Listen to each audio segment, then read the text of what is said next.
जीवन बोकी ढोकी होसी आफ्नो भाग्य जिन्दगी सकाउने हो कि गरिबीलाई दरिद्री अबला मैला बक्सी भन्ने तिम्रो धर्म मर्म कोट्याउने छुरा गोपी लट्याउने सानो सोची शक्ति पैसा भक्ति भोगी।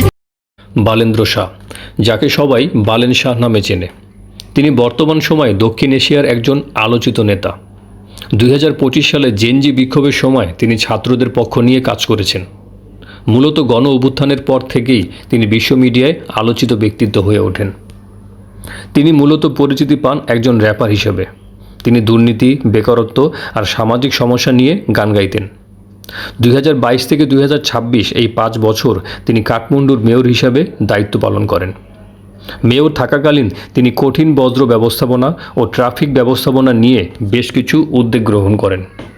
এছাড়াও নগরের অবৈধ স্থাপনা উচ্ছেদ, বস্তি উচ্ছেদ ও ফুটপাত হকারদের বিরুদ্ধে ব্যবস্থা নিয়ে তিনি সমালোচিত হন। 2025 সালের সেপ্টেম্বর মাসে জেনজি আন্দোলন এবং পরবর্তীকালে দুর্নীতিবিরোধী আন্দোলনের মাধ্যমে তরুণদের কাছে তার জনপ্রিয়তা অনেক বেড়ে যায়। 2026 সালের মার্চ মাসে তিনি প্রধানমন্ত্রী পদপ্রার্থী হয়ে বিপুল ভোটে জয়লাভ করেন। প্রধানমন্ত্রী হিসাবে শপথ নেওয়ার পরপরই তিনি শিক্ষা প্রতিষ্ঠানে রাজনৈতিক ছাত্র সংগঠন নিষিদ্ধ করার ঘোষণা দেন, যা ব্যাপক ছাত্র আন্দোলন ও বিক্ষোভে জন্ম দেয়, যার ফলশ্রুতিতে ছাত্র নেতাদের প্রতিবাদে ছাত্র রাজনীতি নিষিদ্ধের সিদ্ধান্ত আদালতে স্থগিত করা হয়। সম্প্রতি ভারত বিরোধিতার কারণে তিনি নতুন করে আলোচনায় আসেন। তিনি ভারতের পররাষ্ট্র সচিব বিক্রম মিশ্রির সাথে সাক্ষাৎ করতে অস্বীকৃতি জানান।